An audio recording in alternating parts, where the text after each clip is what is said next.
අයිබෝවන් දුවේ පුතේ අපි අද 13 වන ශ්‍රේණියේ කෘෂි විද්‍යාව විෂය නිර්දේශය යටතේන ඉතා වැදගත් කොටසක් වන කෘෂි ආර්ථික විද්‍යාව කියන ප්‍රධාන කොටසේ තවත් ඉතා වැදගත් කොටසක් කිරීමටයි මේ සූදානම් වෙන්නේ. පස්වෙනි නිපුණතාවය යටතේ පුතාලා දුවලා දැනගත යුතු දෙයක් තමයි කෘෂි ව්‍යාපාරවල ඵලදායීතාවය වැඩි කිරීම සඳහා ආර්ථික විද්‍යා මූලධර්ම කුමන පදනමකින්ද කුමන ආකාරයටද යොදාගන්නේ කියන එක. කෘෂි ව්‍යාපාරවල ඵලදායීතාවය පිළිබඳ අපි සාකච්ඡා කළා කලින් කරන ලද පාඩම් වලදී. විවිධ ආකාරයෙන් එම මූලධර්ම යොදාගත්තා. දැන් අපි අද සාකච්ඡා කරන ප්‍රධාන විෂය කොටස් ගත්තොත් කලින් කරන ලද කොටස් වලම අනුගතව තමයි මේ කියන එකත් සකස් වෙලා තියෙන්නේ. අපි මුලින්ම සාකච්ඡා කළා නිෂ්පාදන සාධක කියන්නේ මොනවද කියලා. භූමිය, ශ්‍රමය, ප්‍රාග්ධනය සහ ව්‍යවසායකත්වය සහ ඒවා කොයි ආකාරයකටද නිෂ්පාදනයට සහභාගී වෙන්නේ. වෙළඳපොළ ඉල්ලුම හා සැපයීම පිළිබඳ ඊළඟට දීර්ඝව සාකච්ඡා කළා. ඒ තුලින් කොයි ආකාරයෙන්ද වෙළඳපොළ සමතුලිතතාවය ඇති වෙන්නේ සහ අවසානයේ වෙළඳපොළ මිල තීරණය වෙන්නේ කොහොමද කියලා සාකච්ඡා කළා. මේ මිල තීරණය වන ආකාරය සහ වෙනත් විවිධ ලක්ෂණ වලට අනුගතව විවිධ වෙළඳපොළ ව්‍යුහයන් පවතින බවත් අපි සාකච්ඡා කළා. ඊළඟට අපි වැදගත් දෙයක් ලෙස සාකච්ඡා කළේ කෘෂි ව්‍යාපාරවල පිරිවැය. ලාභ අපේක්ෂාවෙන් නිෂ්පාදනයේ යෙදෙන ආයතනයක් තමන්ගේ නිෂ්පාදන සාධක මිලදීගෙන භූමිය, ශ්‍රමය, යන්ත්‍රෝපකරණ, ඒ වගේම ගොඩනැගිලි, රසායනික ද්‍රව්‍ය, කාබනික ද්‍රව්‍ය වගේ කෘෂි කර්මාන්තයේ භාවිතා කරන නිෂ්පාදන සාධක මේවා අපේ නිෂ්පාදන ක්‍රියාවලියට භාවිතා කරනකොට යම්කිසි පිරිවැයක් කොස්ට් එකක් යනවා. ඒ පිරිවැය කොයි ආකාරයෙන්ද සකස් වෙන්නේ? ටෝටල් කොස්ට් කියන්නේ මොකද්ද? මාජිනල් කොස්ට් කියන්නේ මොකද්ද?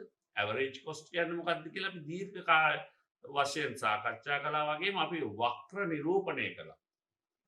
කරලා අපි පෙන්නවා කෘෂි ව්‍යාපාරවල පිරිවැය අවම කරගත යුතුයි. අවම කරගත්තට පස්සේ භාණ්ඩ නිෂ්පාදනය කරන්න ඕන ප්‍රමාණයක් පෙන්වනවා. දැන් අද අපි මේ කියන සාකච්ඡාව තවදුරටත් ඉදිරියට ගමන් කරනවා. කොයි ආකාරයටද?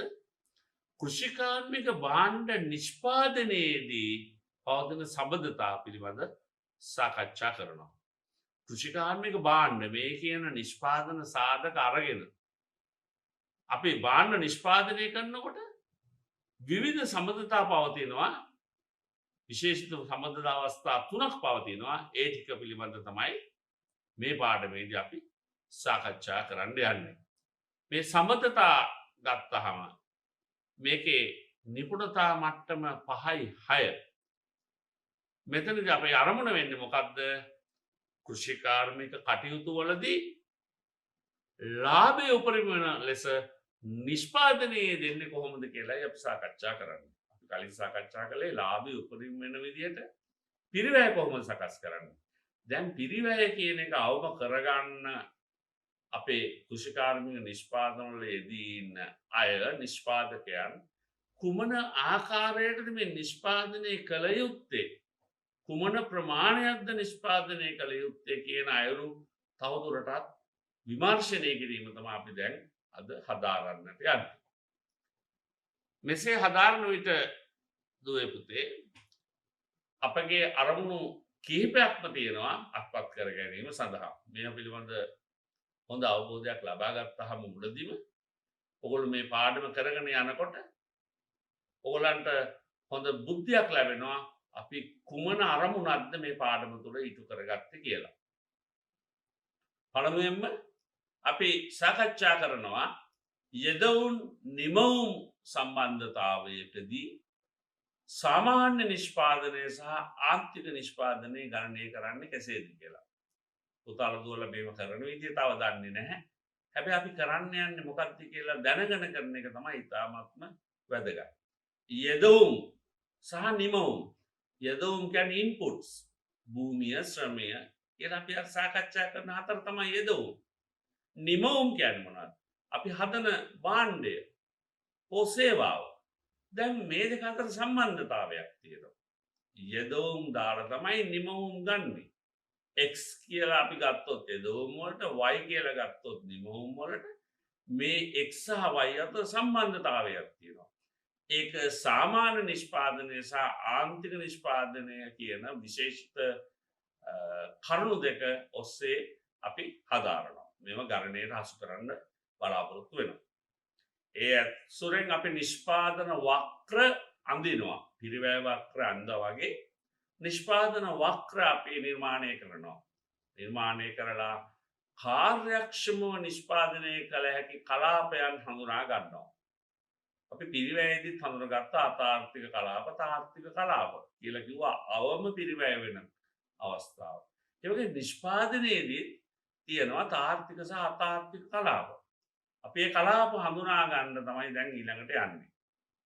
ඒ ඇරෙන් එතනින් අපි ඉදිරියට ගමන් කරනවා භාණ්ඩ නිෂ්පාදනය සඳහා ගන්න විවිධ නිෂ්පාදන සාධක අපි අරගෙන සම නිෂ්පාදන වක්‍ර ඇසුරෙන් කාර්යක්ෂම යෙදවුම් සංයෝජනය දැක්වීම. මේක අපි ඊළඟ සාකච්ඡා කරනවා. බලමු මොකක්ද සම නිෂ්පාදන වක්‍රයක් කියන්නේ. ඒ පිළිබඳ ඕගොල්ලන්ට හොඳ දැනුමක් ලබා ගත යුතුයි. ඊළඟට අපි සාකච්ඡා කරනවා නිෂ්පාදන හැකියා වක්‍රය කියන්නේ මොකක්ද? ඒකෙන් කාර්යක්ෂම නිෂ්පාදන සංයෝජනය ලබා ගන්නේ කෙසේද කියන එක පිළිබඳ. එනිසා දුවේ පුතේ මේ පාඩම ඉතාමත්ම වැදගත් වෙනවා. අර කලින් අපි ඉගෙන ගත්ත ආර්ථික විද්‍යා මූලධර්ම මෙතනදී නිෂ්පාදනයේ ඉතාමත්ම හොඳ නිෂ්පාදනයක්, කාර්යක්ෂම නිෂ්පාදනයක් ලබා ගැනීම සඳහා මේ යෙදවුම් සහ නිමවුම් කොයි ආකාරයටද භාවිතා කරන්නේ? එහෙම නැත්නම් සියලුම යෙදවුම් කොයි ආකාරයටද භාවිතා කරන්නේ? එහෙම නැත්නම් අපගේ නිෂ්පාදන යතුරින් ලැබුණු නිමවුම් අපි කොයි ආකාරයටද ඒව නිෂ්පාදනය කරන්න කියන ආකාර තුන පිළිබඳවම අපි සාකච්ඡා කරන්න යනවා. මෙතනදී මෙම පවතින කෘෂිකාර්මික භාණ්ඩ නිෂ්පාදනයේ පවතින මේ සම්බන්ධතා යෙදවුම් සහ නිමවුම් අතර විශේෂයෙන්ම මේ පවතින සම්බන්ධතා ආකාර තුනකින් නිරූපණය කරන්න පුළුවන්. පුතාලගේ දුවලගේ 13 වන ශ්‍රේණියට අනුකූලව අපි විශේෂයෙන් මෙවැනි සම්බන්ධතා තුනක් පමණක් අපි සාකච්ඡා කරනවා. මොනවාද? පළවෙනි එක තමයි යෙදවුම් නිමවුම් සම්බන්ධතාවය. යෙදවුම් කියලා කියන්නේ අපි දාන නිෂ්පාදන සාධක. factors of production. factors of production නිෂ්පාදන සාධක. මොනවද අපේ factors of production? land, labor, capital and entrepreneurship. ඒ කියන්නේ මොනවද? භූමිය, ශ්‍රමය, ප්‍රාග්ධනය සහ ව්‍යවසායකත්වය. මේවට අපි කියනවා factors of production. නිසා අපි ඒකට factor කියන කෙටි නම ගන්නවා. යෙදවුම් factors. මොනවද හදන්නේ? නිමවුම් products භාණ්ඩ. එතකොට factors අරගෙන products හදන එක යම්කිසි රිලේෂන්ෂිප් එකක් ආකාරයට තමයි සකස් වෙන්නේ. පිරිවැය වක්‍රවලදී දැක්ක විශේෂිත සම්බන්ධතාවයන්. ඒ විදිහට යෙදවුම් දාලා නිමවුම් හදන කොටත් විශේෂ සම්බන්ධතාවයක් තියෙනවා කෘෂිකාර්මික භාණ්ඩ නිෂ්පාදනයේදී. වෙනත් භාණ්ඩ නිෂ්පාදනයකදී මේක නැති වෙන්න පුළුවන්. හැබැයි කෘෂිකාර්මික භාණ්ඩ නිෂ්පාදනයේදී අනිවාර්යයෙන් මේකේ පවතිනා වූ ජෛව මිතික ගතිය නිසා මෙවැනි සම්බන්ධතාවයක් නැති වෙනවා. දෙවනුව අපි සාකච්ඡා කරනවා යෙදවුම් සම්බන්ධතාවය ගැන. මොනවද? factors of production එකක් එක්ක යම්කිසි එක නිෂ්පාදන සාධකයක් එක්ක තවත් නිෂ්පාදන සාධකයක් එක විට භාවිතා කරලා යම්කිසි නිෂ්පාදනයක් කරනකොට මේ දෙක අතර තියෙන සම්බන්ධතාවය. ඒකත් ඉතාමත්ම රසවත් සම්බන්ධතාවයක්. ඔගොල්ලෝ දකී වක්‍රානුකූලව දැක්කත් ප්‍රස්ථාර ආකාරයෙන් දැක්කත් මේක බොහොම ආර්ථික විද්‍යාත්මකව මූලධර්ම වලින් පැහැදිලි කරන්න පුළුවන්. තෙවනුව අපි සාකච්ඡා කරනවා නිමවුම් සම්බන්ධතාවය. Product relationship. ඒ කියන්නේ මොකද්ද? යම්කිසි නියත නිෂ්පාදන සාධක ප්‍රමාණයක් අරගෙන එක භාණ්ඩයකට වඩා වැඩිපුර භාණ්ඩ ප්‍රමාණයක් හදන්න යනවා නම් දෙකක් හෝ තුනක්. මෙතනදී අපි ගන්න දෙකක අවස්ථාව. නිමවුම සහ නිමවුමක් හදන්න යනවා නම් නියත factors of production ටිකක් අරගෙන මොනවා හරි භූමිය හෝ ශ්‍රමය ඒ දෙක අතර පවතින සම්බන්ධතාවය සාකච්ඡා කරනවා. නිසා පුතාලා දුවලට මේ කියන සම්බන්ධතා තුන පිළිබඳව අපි සාකච්ඡා කරනකොට මම ප්‍රථමයෙන්ම බලාපොරොත්තු වෙන්නේ යෙදවුම් සහ නිමවුම් අතර පවතිනා වූ සම්බන්ධතාවය පැහැදිලි කිරීමට. මොකද්ද පුතේ දුවේ යෙදවුම් නිමවුම් සම්බන්ධතාවය තුලින් අපිට ප්‍රකාශ කරන්නේ? මේකදී අපිට ඉතාමත්ම වැදගත් වෙන දෙයක් තියෙනවා. මොකද්ද? අනෙකුත් සාධක නියතව පවතින විට. මෙන්න මේ කියන වචනේ වැදගත්. නිෂ්පාදන සාධක තියෙනවනේ. භූමිය, ශ්‍රමය. අපි හැමතිස්සම කියන්නේ ඔය හතර. මේ සාධක නියතව පවතිනකොට භූමිය අක්කර 1යිද 2යිද ඒ වගේ නියතයි. හෙට උදේට වෙනස් කරන්න බෑ කියලා අපි කිව්වනේ. ශ්‍රමය කී දෙනෙක්ද? ප්‍රාග්ධනය කොපමණක්ද? ව්‍යවසායකයාගේ දැනුම බුද්ධිය කොපමණක්ද කියන එක නියතව පවතින යම් කිසි කාලයක් දුන්නාම. අද දැන් ගත්තහම මේවා නියතයි. දැන් මේ කියන සාධක නියතව පවතිනකොට එක සාධකයක් එක් විචල්්‍ය සාධකයක් පමණක් වෙනස් වෙනවා කියලා හිතන්න. සියලුම නිෂ්පාදන සාධකයන් නියතව තියෙනවා. භූමිය නියතයි, ප්‍රාග්ධනය නියතයි, ඔක්කොම නියතව තියෙනකොට අපි හිතමු එක විචල්්‍ය සාධකයක් ශ්‍රමය මේක වෙනස් වෙනවා. සියල්ල නියතව තිබියේදී එක විචල්්‍ය සාධකයක් ශ්‍රමය කියලා ගත්තොත් අපිට ලේසි. ඔයගොල්ලන් ඉගෙන ගන්න අපි කලින් සාකච්ඡා කළා ශ්‍රමය ගැන. ඒක වෙනස් වෙනකොට ඒ වෙනස් වීම නිසා නිෂ්පාදනය කරනු ලබන දේ වෙනස් වෙන්නේ කොහොමද? අපි එතනදී එක නිෂ්පාදනයයි ගන්න. අවස්ථා සම්බන්ධතා ගොඩක් තියෙන්න පුළුවන්. සාධක ගොඩාක් භාවිතා කරලා නිෂ්පාදන ගොඩාක් හැදුවට අපිට ඊට ඒ පිළිබඳ ගණනය රසු කර ගැනීම සංකීර්ණයි. විශේෂයෙන්ම 13 වසරේ ආරම්භක පාඩම විදියට අපි ගන්නෙ මොකද්ද? අනෙකුත් සාධක නියතව පවතිලා එක විචල්්‍ය සාධකයක් පමණක් වෙනස් වෙනවා නම් ඒකෙන් එක නිෂ්පාදනයක් පමණක් හදනවා නම් ඒ අතර පවතිනා වූ සම්බන්ධතාවය කුමන ආකාරයකක්ද? ඒකට අපි කියනවා යෙදවුම් නිමවුම් සම්බන්ධතාවය කියලා. මේක අපිට ශ්‍රීතයක් විදිහට දක්වන්න පුළුවන්. මේකෙන් මොකද කියන්නේ? මේ y කියලා අපි කියන්නේ මොකද්ද? ප්‍රොඩක්ෂන් එක. y කියලා කියන්නේ නිෂ්පාදනය. අපි y කියලා ගන්නවා නිෂ්පාදනය. ප්‍රොඩක්ෂන් එක. අපි x කියලා ගන්නෙ මොනවද? x1 x2 x3 කියලා ඕනම එකක් ගන්නෙ මොනවද? නිෂ්පාදන සාධක. factors of production. දැන් මොනවද? නිෂ්පාදන සාධක x1 x2 x3 කියලා ගන්න පුළුවන්. x1 කියන්නේ අපි හිතමු ශ්‍රමය යම් කිසි ප්‍රමාණයක්, x2 කියන්නේ ප්‍රාග්ධනය යම් කිසි ප්‍රමාණයක්, v වගාවේදී අපි සාකච්ඡා කළේ යම් කිසි ට්‍රැක්ටර් ප්‍රමාණයක්, යම් කිසි ගොඩනැගිලි ප්‍රමාණයක්, යම් කිසි රසායනික පොහොර ප්‍රමාණයක්, යම් කිසි කෘෂි රසායනික ප්‍රමාණයක්, කාබනික පොහොර ප්‍රමාණයක් අරගන්නවා x1 x2 මේවා දාලා අපි කුඹුර වගා කරලා අපිට ලැබෙන්නේ ප්‍රොඩක්ෂන් y. මේක ෆන්ක්ෂන් එකක් විදිහට. හරි? මේක ෆන්ක්ෂන් එකක් විදිහට අපිට ගණිතමය ස්වරූපයෙන් දක්වන්න පුළුවන්.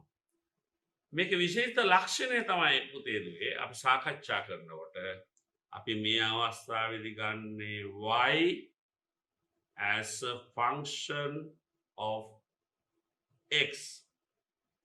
අනෙකුත් සියල්ල අපි නියතව තබනවා. මොකද වෙන්නේ? y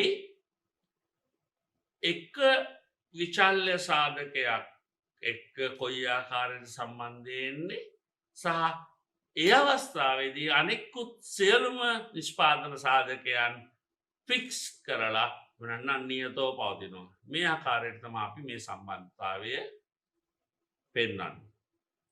දැන් අපි ඕක පෙන්නනකොට අපිට පහසුවෙන්ම කරන්න පුළුවන් දෙයක් තමයි උදාහරණයක් අරගෙන යම්කිසි සංඛ්‍යා දත්ත අරගෙන පුතාලට දුවලට මේ පිළිබඳ හොඳ අවබෝධයක් ලබා දීම. මොකද මේක අවබෝධය වුණ නැත්නම් අපි ඊළඟට කරන දේ තේරුම් ගැනීමත් අපහසු වෙනවා. එසයි බලමු හොඳ උදාහරණයක් අරගෙන කෘෂිකාර්මික නිෂ්පාදනයක් පිළිබඳව කොයි ආකාරයකටද මේවා වෙන්නේ කියලා. ඊට පස්සේ අපි ප්‍රස්තාවිකව නිරූපණය කරමු. අපි ඉස්සලාම භූමිය හිතලා ගමු. භූමිය ලෑන්ඩ්.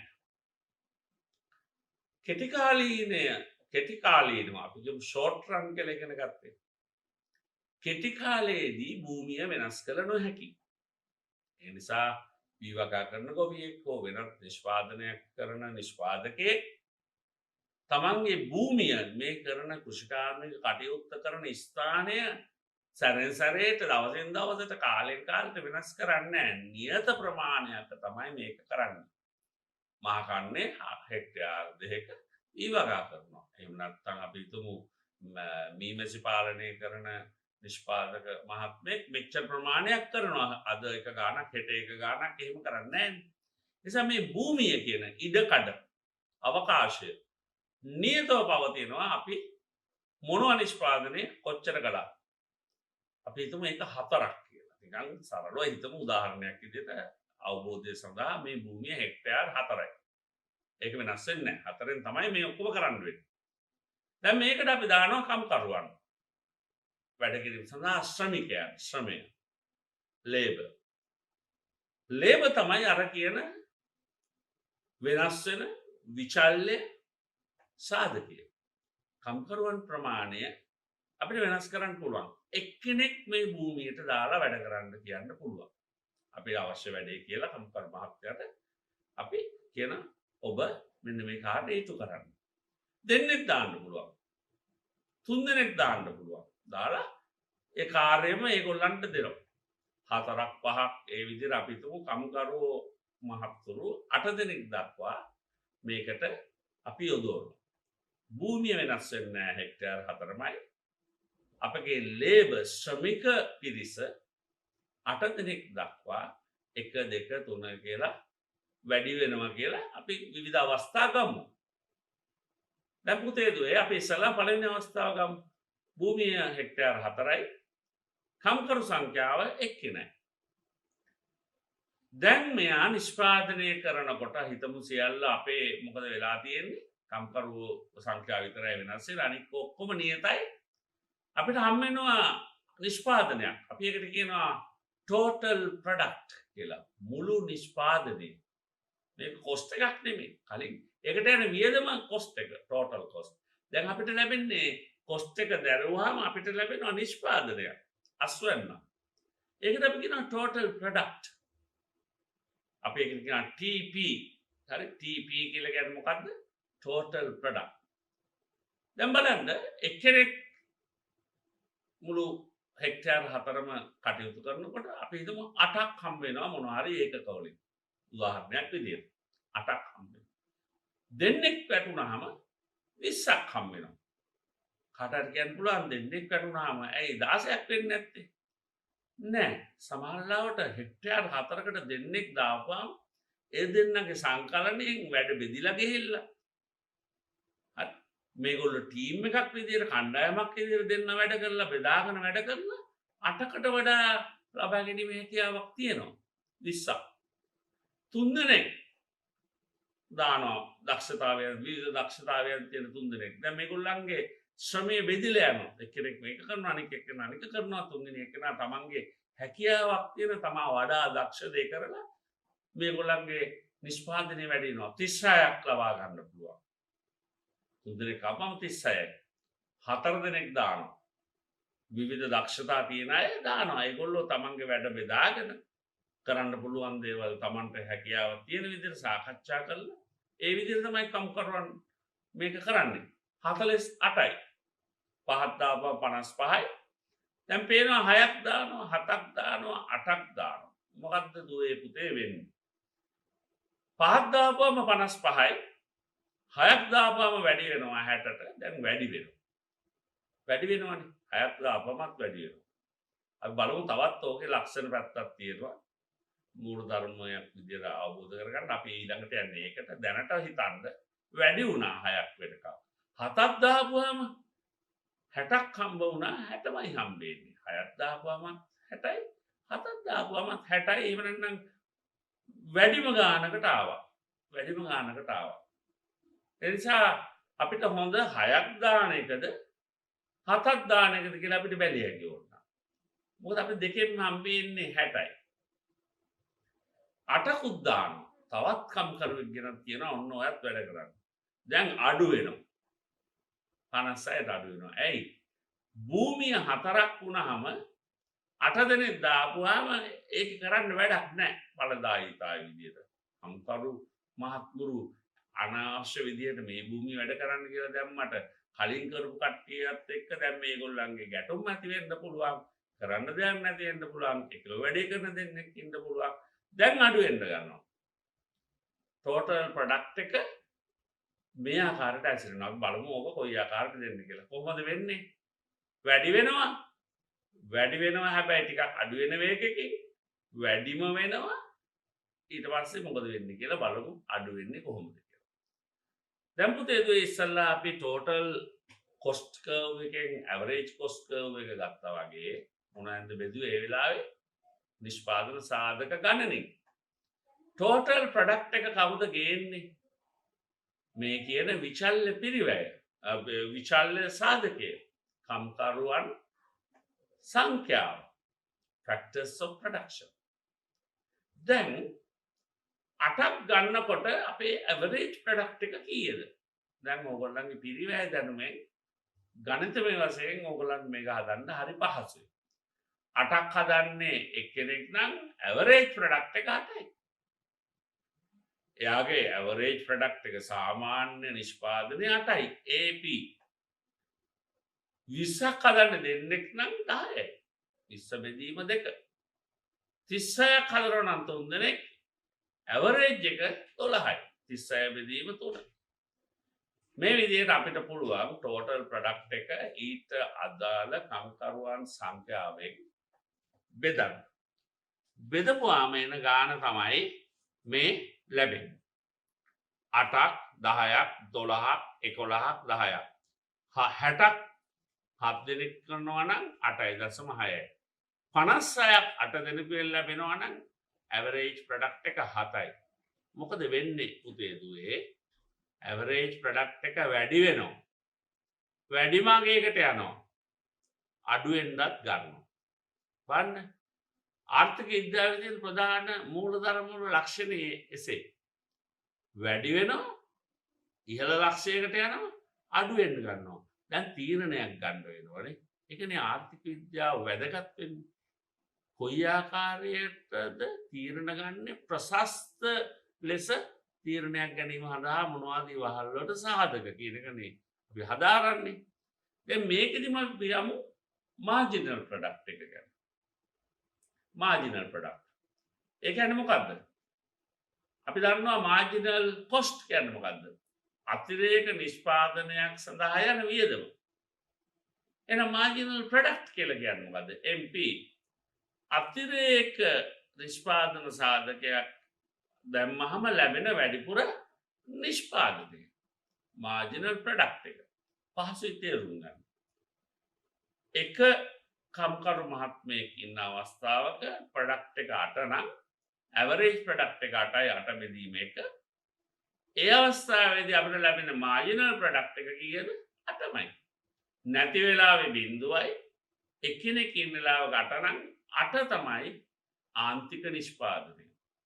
දෙන්නේ දාපුවම 20 වෙනවා. 20න් 8ක් අඩු කළාම 12යි. ඒක තමයි ආන්තික නිෂ්පාදනය. ඇවරේජ් නිෂ්පාදනය මොකද්ද? සාමාන්‍ය නිෂ්පාදනය 20 දෙකෙන් බෙදුවාම 10යි.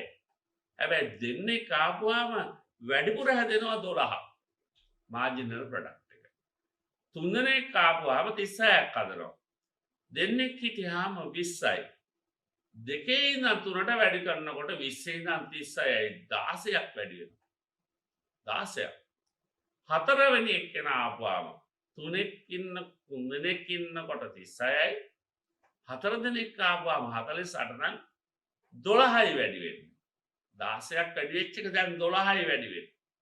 මේ විදිහට පුතාලට දුවලට පැහැදිලි කොයි ආකාරයටද කම්කරු සංඛ්‍යාව 1 2 3 කියලා 7 8 කියලා වැඩි වෙනකොට මාර්ජිනල් ප්‍රොඩක්ට් එකට මොකද උනේ කියලා බැලිය හැකියි.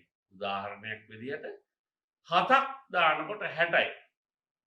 6ක් දානකොට 60යි නම් දැන් වැඩි වෙච්ච එක්කෙනා නිසා 6 සිට 7 දක්වා මාර්ජිනල් ප්‍රොඩක්ට් එක බිඳුවයි. අපිට අලුතෙන් දෙයක් හම්බෙලා නැහැ. හැබැයි වැඩිපුර එක්කෙනෙක් වැඩට ඇවිල්ලා. දැන් මේක තාර්කික තත්ත්වයක්ද? තව එක්කෙනෙක් වැඩට දානවා අලුතෙන් කිසි දෙයක් නිෂ්පාදනය වෙන්නේ නැහැ. බිඳුවයි. ඒක ආර්ථික විද්‍යාත්මකව තාර්කික දෙයක් නෙවෙයි. එහෙනම් අපිට තීරණයක් ගන්න වෙනවා. ඇයි අලුතෙන් දැම්මට 8 වෙනියා දැම්මම 56ට අඩු වෙනවා. කොහෙද අඩු වෙන්නේ? ඍණ 4ක් අඩු වෙනවා. අඩු වෙලා දැන් මොකද වෙලා තියෙන්නේ? විචල්්‍ය සාධක යොදාගෙන වැඩි කරගෙන යන්න ගිහිල්ලා අපිට එන්න තිබුණ දේත් නැති වෙගෙන යනවා. දැන් මේ නිසා තමයි යෙදවුම් වැඩි කරනකොට සැපයුම් කොයි ආකාරයට වෙනස් වෙන්නේ කියන එක ගැන අධ්‍යයනයක් කළ යුත්තේ. එහෙම නැත්නම් කෘෂි රසායනික ගහනකොට ලොරියක් අරගෙන ඇවිල්ලා වෙලකට දාන්න තිබ්බනේ. දාපුවම ගොයන් හැදෙන්නේ නැහනේ. එහෙම නැත්නම් කාබනික පොර ඔය අරගෙන ඇවිල්ලා හැමත් තැනම දානවා දාන්න වී හැදෙනවා. එහෙම හැදෙන්නේ නැහනේ. නැතුව හැදෙන්නෙත් නැහැ වැඩි වුණාම හැදෙන්නෙත් නැහැ. ප්‍රශස්ත ගාණක් තියෙනවා. ගොඩනැගිල්ලක් ගැනත් එහෙමයි. වැඩක් ගන්න නැත්නම් ඒක නිකාම්ම තියෙනවා ඕනොට වඩා වැඩ ගන්න වහලෙත් ගැලවෙන විදිහට ගබඩා කරන්න බෑනේ. ඒකට යම්කිසි ප්‍රශස්ත මට්ටමක් තියෙනවා දාන්න පුළුවන්. මෙන්න මේක තමයි පුතේ දුවේ අපි කෘෂි ආර්ථික විද්‍යාවේදී යෙදවුම් නිමවුම් නිෂ්පාදනය කොහොමද වෙනස් වෙන්නේ කියන එක බලන්න මේ ආකාරයට. දැන් සරල ගණිතමය අදහසක් ඕගොල්ලන්ට ආවා. මොකද්ද ටෝටල් ප්‍රොඩක්ට් කියන්නේ ඒක කොහොමද වෙනස් වෙන්නේ? මොකද්ද ඇවරේජ් ප්‍රොඩක්ට් කියන්නේ ඒක කොහොමද වෙනස් වෙන්නේ? මොකද්ද මාර්ජිනල් ප්‍රොඩක්ට් කියන්නේ ඒක කොහොමද වෙනස් වෙන්නේ කියලා. දැන් අපි මොකද්ද කරන්න යන්නේ? අපි මේක ප්‍රස්ථාරිකව නිරූපණය කරන්න බලමු. මේක ප්‍රස්ථාරිකව නිරූපණය කරන්න බලමු. අපේ අක්ෂ මොනවද? අපේ එක අක්ෂයක් තමයි x අක්ෂය. x කියන්නේ මොකද්ද? විචල්්‍ය පිරිවැය. විචල්්‍ය පිරිවැය. ශ්‍රමය. අපේ අනික් අක්ෂය තමයි y අක්ෂය. ඒ කියන්නේ මොකද්ද? අපිට ලැබෙන නිමවුම. දැන් අපි පෙන්වන්න යන්නේ මේ සම්බන්ධතාවය. මෙතනද අපිට මේක බිඳුවයි. මේ අවස්ථාවේදී මේක බිඳුවයි. ඇයි? x යොදන්නෙත් නැහැ, y හම් වෙන්නෙත් නැහැ. නිසා බිඳුවයි. දැන් පුතේ දුවේ අපි මොකද කරන්නේ? අපි හිතමු x ප්‍රමාණය වැඩි කරනවා බිඳුවේ සිට ඉදිරියට. x ප්‍රමාණය වැඩි කරගෙන යනවා. මේ වැඩි කරගෙන යනකොට y වැඩි වෙනවා. අර පිරිවැය වක්‍ර මතකයිනේ. හැබැයි මෙතනදී වැඩි වෙන්නේ කොහොමද? ඉස්සල්ලා මෙන්න මේ වගේ වැඩි වෙනවා. මෙන්න මේ වගේ වැඩි වෙනවා. යොදන්න වැඩිපුර y ප්‍රමාණයක් ලැබෙනවා. අපි එකක් යදුවොත් මෙච්චරක් ලැබෙනවා. එකක් යදුවොත් මෙච්චරයි. දෙකක් යදුවොත් පුතල් දුවලට පේනවා ඊට වඩා ලැබෙනවා. අපිට එකක් යදුවොත් මෙච්චරයි. දෙකක් යදුවොත් අපි එක ඒකකයයි මෙතන දෙවෙනි එකකේ. ඊට වඩා වැඩි ප්‍රමාණයක් ලැබෙනවා. දැන් පුතේ දුවේ තුනක් යදුවොත් අපිට මොකද වෙන්නේ? සමහරවිට ඊටත් වඩා වැඩි ප්‍රමාණයක් අඩු වෙන්නත් පුළුවන් වැඩි වෙන්නත් පුළුවන්. දැන් මොකද වෙන්නේ? ඉස්සල්ලාම වැඩි වෙන වේගයකින් වැඩි වෙනවා. හරි මේක වැඩි වෙන වේගයෙන් වැඩි වෙනවා. එක දැම්මට වඩා දෙක දාපුවාම හොඳයි දෙක දාම්මට වඩා අපි හිතමු මේ ප්‍රමාණය වැඩි මේ ප්‍රමාණයට වඩා කියලා.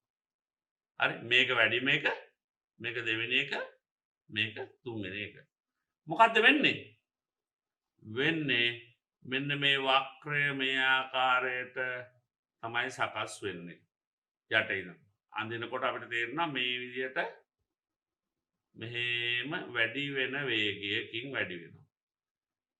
මොකද්ද මෙතන එන්නේ මේක කියන අනුක්‍රමණය එන්න වැඩි වෙනවා. මේක කියන ස්ලෝප් එක වැඩි වෙනවා. වැඩි වෙලා එක තැනක් තියෙනවා එක ප්‍රමාණයක්. තව දාන්න වැඩි වෙනවා. හැබැයි අඩු වෙන වේගයකින්. ඔයගොල්ලෝ මේක අපි කලින් දැක්කා. මේ බලන්න 8 20 36 48 කියලා වැඩි වුණා. මේ වැඩි වුණා. මාර්ජිනල් ප්‍රොඩක්ට් එක 8 12 16 12 කීකේ වැඩි වුණා. ඊට පස්සේ වැඩි වෙනවා.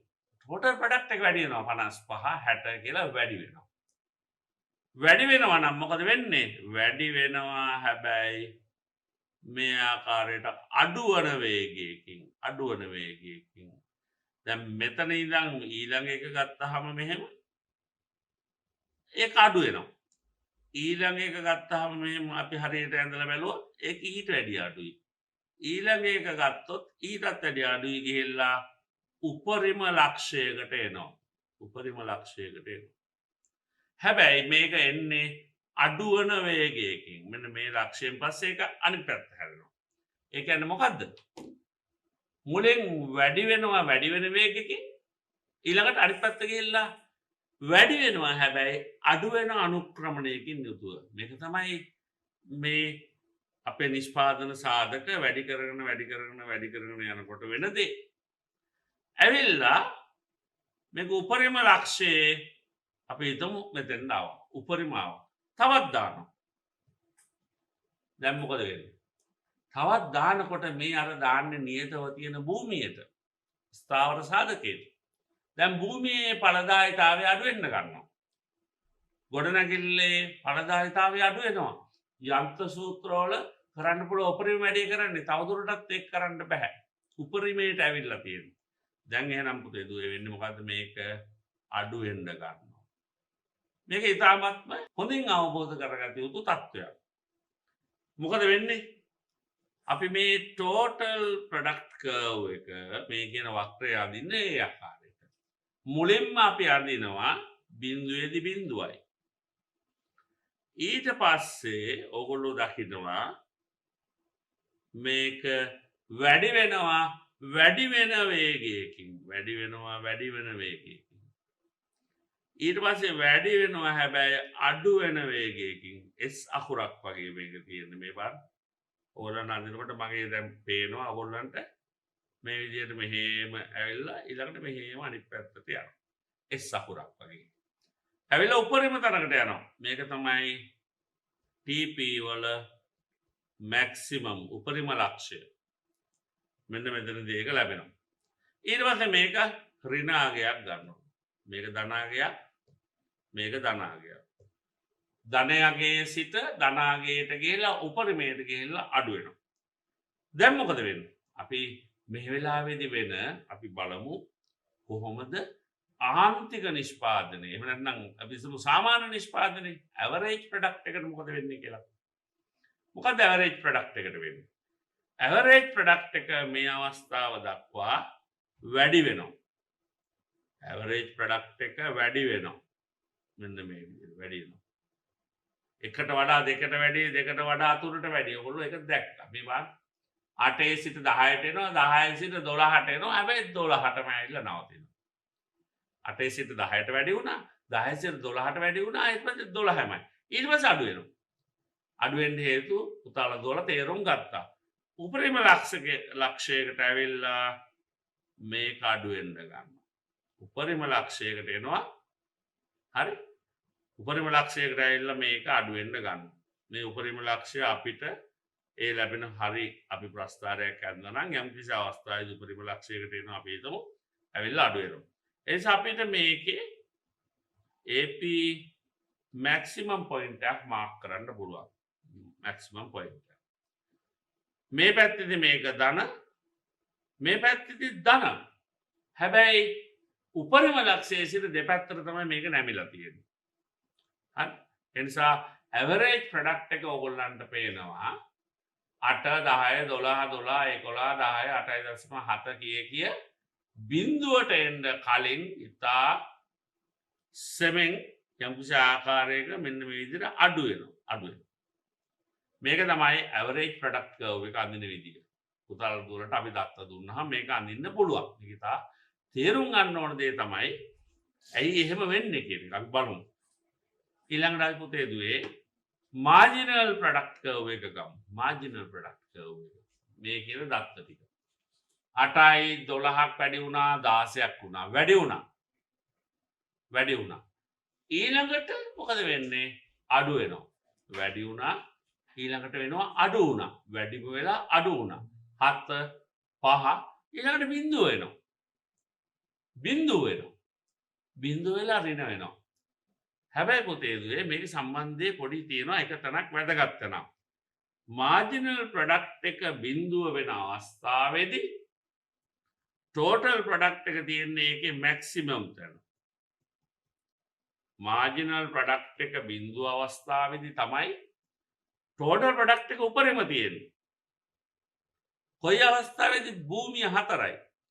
කම්කරු සංඛ්‍යාව යම් කිසි තැනකට ඇවිල්ලා ඇවරේජ් ප්‍රොඩක්ට් කර්ව් එක 15 බහිමින් තියෙන්නේ. සින නැහැ. දැන් මේක අපි අඳොත් කොයි විදිහටද අඳින්නේ? අපේ මාර්ජිනල් ප්‍රොඩක්ට් කර්ව් එක මේ දෙක මැද්දෙන් යනවා කියලා හිතමු. යනවා උපරිම තැනකට. යනවා. ගිහිල්ලා ඉතා සුන්දර දෙයක් සිද්ධ වෙනවා. ඔයගොල්ලෝ දකින්න ඇති. ඇවරේජ් වේරියබල් කොස්ට් කර්ව් එකේ ඇවරේජ් ටෝටල් කොස්ට් කර්ව් දෙක මැද්දෙන් යනවා මාර්ජිනල් කොස්ට් කර්ව් එක. ඒ වගේම දෙයක් මේකෙත් වෙනවා. මොකද වෙන්නේ? උපරිමයට ගිහිල්ලා මේ ඇවරේජ් ප්‍රොඩක්ට් එකේ උපරිම තලය හරහා යනවා. මේක මැද්දේ යනවා. ඇවරේජ් ප්‍රොඩක්ට් එකේ මැක්සිමම් කියන කර්ව් එකේ එතන හරහා මේ කියන ඇවරේජ් ප්‍රොඩක්ට් උපරිම වෙච්ච කර්ව් එක අඩු වෙමින් ඒක හරහා යනවා. උපරිම තැනකට යනවා අඩු වෙනවා. අඩු වෙලා ගිහිල්ලා ටෝටල් ෆිසිකල් ප්‍රොඩක්ට් එක උපරිම වෙනකොට මෙයා බිඳුවට එනවා. බලන්න. මේක හැසිරෙන ආකාරය වැඩි වෙනවා, වැඩිම වෙනවා, අඩු වෙනවා. අඩු වෙලා මාර්ජිනල් ප්‍රොඩක්ට් ඇවරේජ් ප්‍රොඩක්ට් කර්ව් එකේ උපරිම තැන හරහා යනවා. තවත් අඩු වෙනවා. මේකෙන මාර්ජිනල් ප්‍රොඩක්ට් අඩු වෙලා බිඳුවට එනවා. ටෝටල් ප්‍රොඩක්ට් කර්ව් ඇවිල්ලා ඍණ වෙනවා. තව දුරටත් පාවිච්චි කරනකොට ඍණ වෙනවා. ඒ නිසා මාර්ජිනල් ප්‍රොඩක්ට් කර්ව් එක TP මැක්සිමම් වන එකෙන් පස්සේ ඍණ වෙනවා. දැන් මේක අපි තේරුම් ගත යුතුයි කොයි ආකාරයටද වෙන්නේ කියලා. මේක අපි පෝර දාන එකෙන්ම පහසුවෙන් අඳුර ගන්න පුළුවන්. පෝර වැඩිපුර දාන්න හොඳට අපිට අස්වැන්න ලැබෙනවා. ඒක පොහොර ප්‍රමාණයක් තියෙනවා වැඩිම අස්වැන්න ලැබෙනවා. තව දුරටත් පොහොර දැම්මොත් මේවා විස රසායනික බවට පත් වෙලා තියෙන අස්වැන්නක් නැති වෙනවා. ඒ නිසා TP කර්ව් එක එහෙම වෙන්නේ ඇයි කියලා පුතාල දුරට පැහැදිලි. ඒක පැහැදිලි නම් මාර්ජිනල් ප්‍රොඩක්ට් එකක් දැන් පැහැදිලි. පෝර වැඩිපුර දාන්න හොඳින් ඉස්සල්ලා වැඩි වෙනවා. ඊට පස්සේ මොකද වෙන්නේ?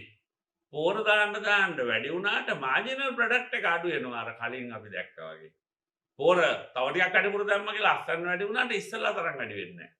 තව ටිකක් වැඩි වෙන්න කියලා හිතාන දැම්මට ඉස්සල්ලා තරම් වැඩි වෙන්නේ නැහැ.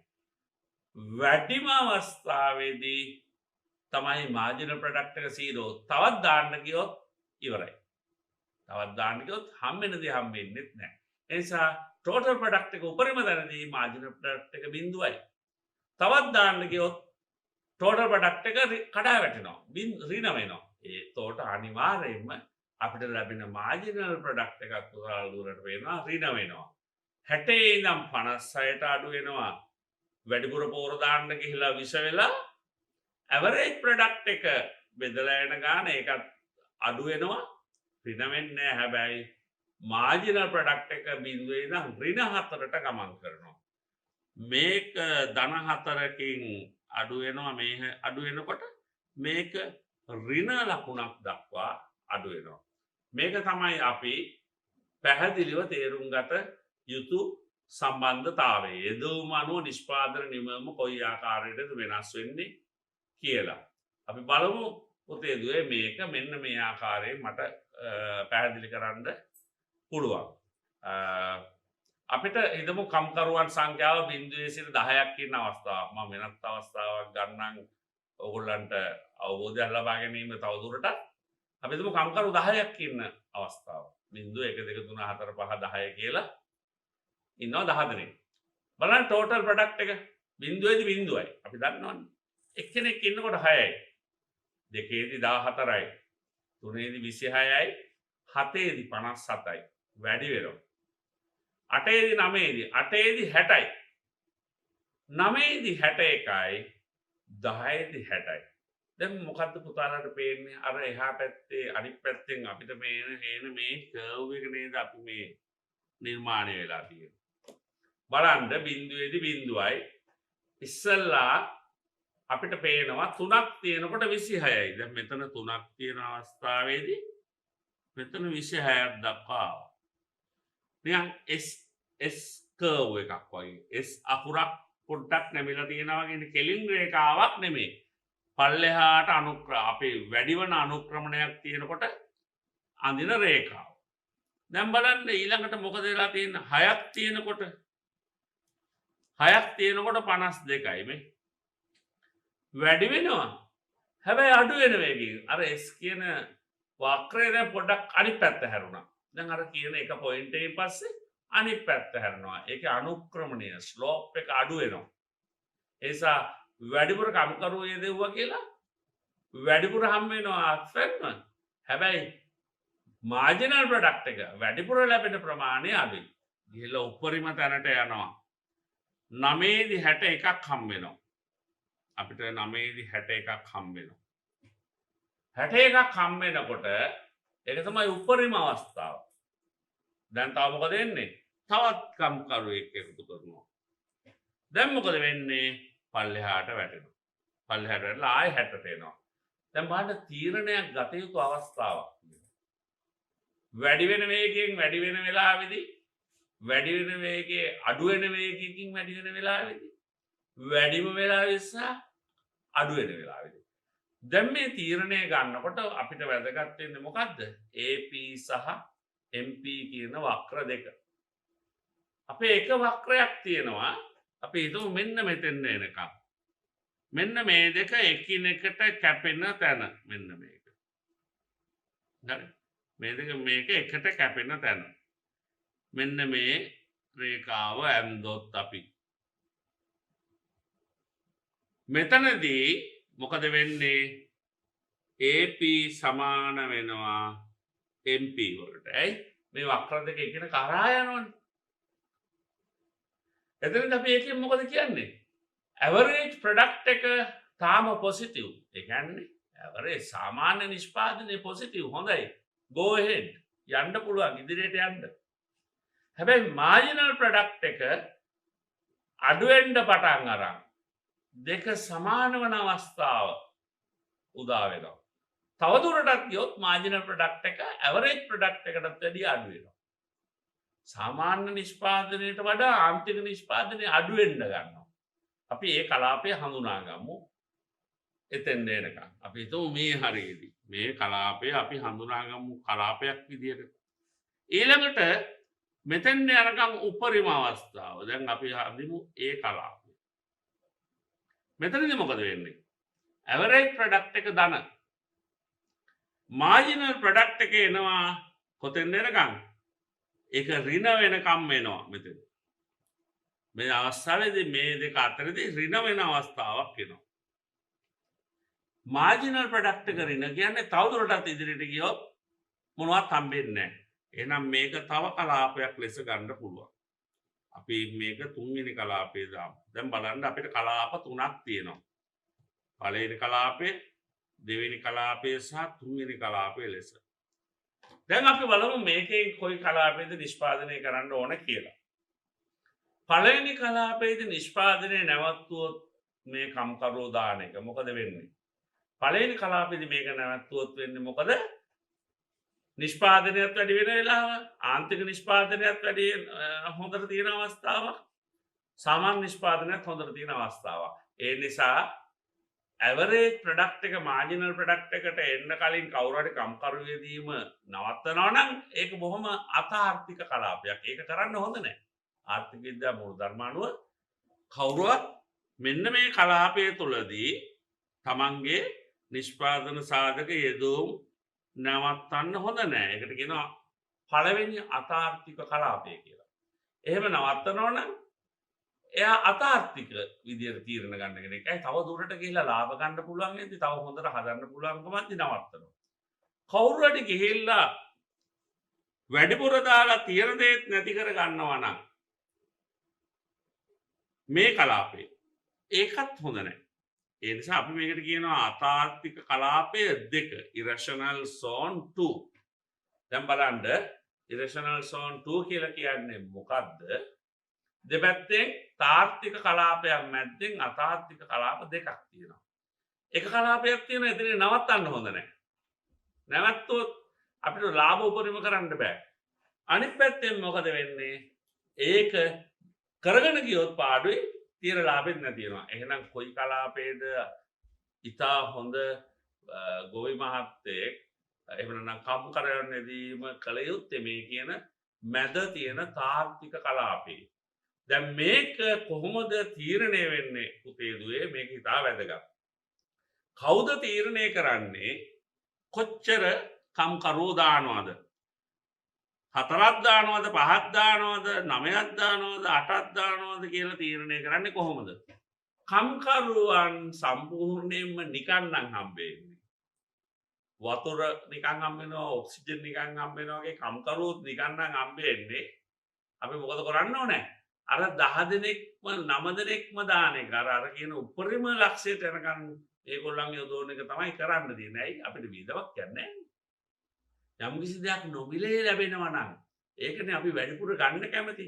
අපිට ඉහළම තලයට අර උපයෝගීතාවය වැඩි කර ගන්න පුළුවන් වගේ කලින් අපි ඉගෙන ගත්තා ඉල්ලුමේදී සපයන කොටත් වැඩිම තරට යන්න පුළුවන්. ඒ නිසා යම් කිසි දෙයක් මිල අඩු නම් යොදවන්න යන හැමදෙස්සම අපි වැඩිපුර යොදවලා අර උපරිම ලක්ෂයට යන්න ඕන. හැබැයි එතනින් එහාට යන්න හොඳ නැහැ. කොච්චර මිල නැති වුණත් නොමිලේ හම්බ වුණත් තියෙන දෙයක් නැති වෙනවා.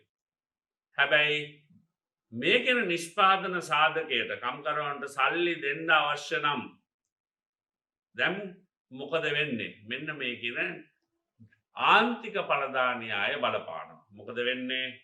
යෙදවුම් කිහිපයක් යොදවන නිෂ්පාදන ක්‍රියාවලියක ඉන් යෙදවුම් සමූහයක් නියතව තබා ගනිමින් එක් යෙදවුමක් පමණක් වැඩි කරමින් යනකොට මුළු නිමවුම වැඩි වෙනවා. ඒක අපි කිව්වා. යම් අවස්ථාවකට පසු එම වැඩි කරන යෙදවුම් ඒකකයක් වෙනුවෙන් මුළු නිෂ්පාදනයට අලුතින් එකතු වන්නා වූ නිමවුම් ප්‍රමාණය එනම් ආන්තික නිෂ්පාදනය ක්‍රමයෙන් අඩු වේ. ඒකත් පුතාලා දුවලා ඉගෙන ගත්තා. දැන් මොකද වෙන්නේ? එවිට මුළු නිෂ්පාදනයට වැඩිවන වේගයකින් වැඩි වෙලා ඉන්පසු අඩුවන වේගයකින් වැඩි වෙනවා. මේකට අපි කියනවා හීනවන ආන්තික ඵලදා න්‍යාය. මේක ආර්ථික විද්‍යා මූල ධර්මය. මොනවා හරි යොදවනකොට වැඩි වෙලා යනවා නම් කොච්චර හොඳද? දැන් අපි කිව්වා නිෂ්පාදන සාධක ගන්න ටෝටල් කොස්ට් එක වැඩි වෙනවා කියලා. ඔව් ටෝටල් කොස්ට් එක වැඩි වෙනවා. ඒ ගන්න ගෙවන්න එපා. හැබැයි එහෙම දානකොට ඵලදායීතාවයත් වැඩි වෙනවා නම් කවුද නවත්තන්නේ? නැහැ. හැබැයි හීනවන ආන්තික ඵලදා න්‍යාය කියනවා තීරණය කරන්න කොයි අවස්ථාවේද මේක දාන එක නවත්තන්නේ. නිකන් හම්බ වුණත් සල්ලි දීලා ගත්තත් වෙලාවක් තියෙනවා නවත්තන්න. එහෙම නැත්නම් අපි යනවා අතාර්ථික කලාපයකට. ඒ නිසා හීනවන ආන්තික ඵලදා න්‍යාය යටතේ අර කියන මේ කියන උපරිම ලක්ෂ්‍ය හඳුනා ගැනීම වැදගත්. හැබැයි උපරිම ලක්ෂයට යන්න පුළුවන් මේ කියන කම්කරුවෝ බොහෝ විට නොමිලේ හම්බ වෙනවා නම් හෝ ඉතාමත්ම අඩු මිලකට එනවා නම් විතරයි. එහෙම නැත්නම් මොකද වෙන්නේ? මෙන්න මේ ආකාරයට මේක වෙනස් කරන්න එනවා. දැන් මේ අඳපු ඒ තුන තමයි පුතාලට දුරට මේ වක්‍රය තුල පේන්නේ. මුළු නිෂ්පාදනය මොකද වෙන්නේ? ආන්තික නිෂ්පාදනය මුලින් වැඩි වෙනවා. A B C D දක්වා වැඩි වෙනවා. දැන් පුතාලට ඉතා පැහැදිලි.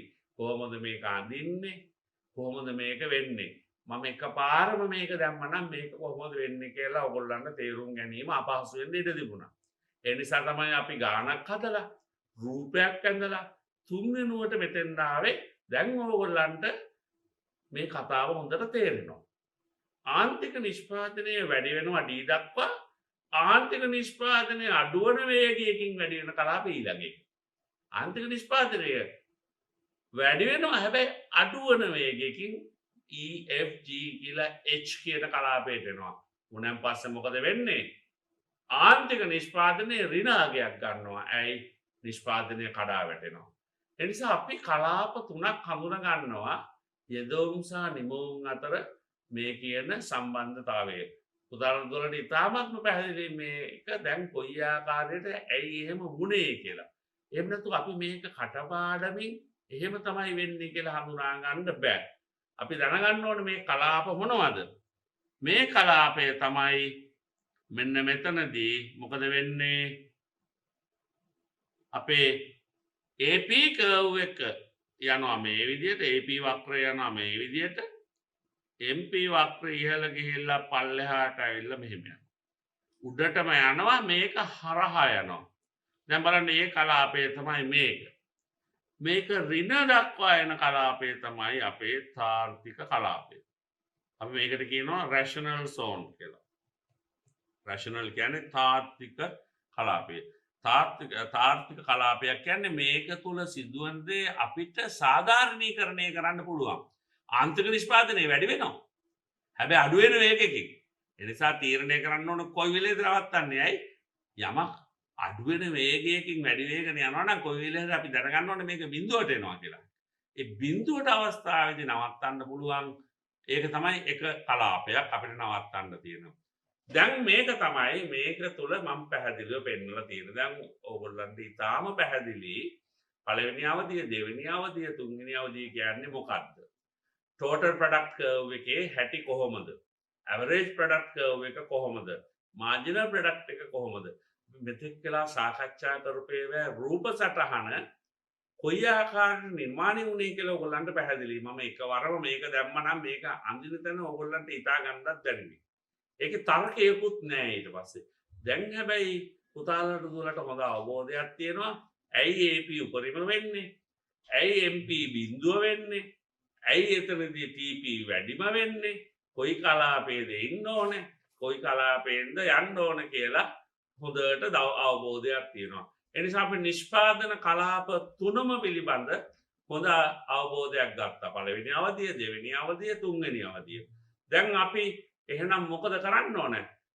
ප්‍රශස්ත යෙදවුම් අවස්ථාව තමයි අපේ ආන්තික වියදම ආන්තික ආදායමට සමාන වෙන අවස්ථාව. මොකක්ද ආන්තික ආදායම කියලා කියන්නේ? ආන්තික නිෂ්පාදනය මාර්ජිනල් ප්‍රොඩක්ට් එක අපි ඒ අගේ ගන්න පුළුවන්. ඒක වැඩි කරනවා නිෂ්පාදනය එක මිලෙන්. යම්කිසි අතිරේක ප්‍රමාණයක් ලැබුණාම ඒ ප්‍රමාණය අපිට විකුණනවානේ. විකුණන මිලෙන් වැඩි කළාම අපිට ලැබෙන ආදායම ලැබෙනවා. ඇයි? එකේ සිට දෙකක් දුන්නාම මෙච්චර හම්බ වෙනවා නම් ඒක වික්කාම ලැබෙන ආදායම තමයි ආන්තික ආදායම කියලා කියන්නේ. ඒක සමාන වෙන්න ඕන පුතාලා දුවලා කලින් ඉගෙන ගත්ත මාර්ජිනල් කොස්ට් එකට. ඇයි? ඒක තමයි ඒක හදන්න කිය වියදම. එනිසා ප්‍රශස්ත යෙදවුම් අවස්ථාව යොදන්න හොයන්න ඕන නම් අපි කරන්නේ මෙන්න මේ සමීකරණය පුතාලා දුවලා යොදවනවා. ගණිතමය විදිහට අපි 13 වෙනි වසරේදී මේක හදාරන්නේ නැහැ පුතේ දුවේ. ඕගොල්ලෝ විශ්වවිද්‍යාල මට්ටමට ආපුවාම ගණිතමය වශයෙන් මේක අපි හදාරනවා. නමුත් අපි ඔබේ මේ විභාගයේදී එහෙම ගණිතමය සමීකරණ වලින් මේක බලාපොරොත්තු වෙන්නේ නැහැ. අපි බලාපොරොත්තු වෙන්නේ ඕගොල්ලෝ මේ කියන මූල ධර්මය හඳුනා ගැනීම. ආන්තික ආදායම, ආන්තික නිෂ්පාදන සහ නිෂ්පාදන ඒකකින් මිලෙන් වැඩි කළාම අපිට සමාන වෙන්න ඕනේ ඒක මාර්ජිනල් කොස්ට් එකට. ඕගොල්ලන්ට ඒක ඉතාමත්ම පැහැදිලි.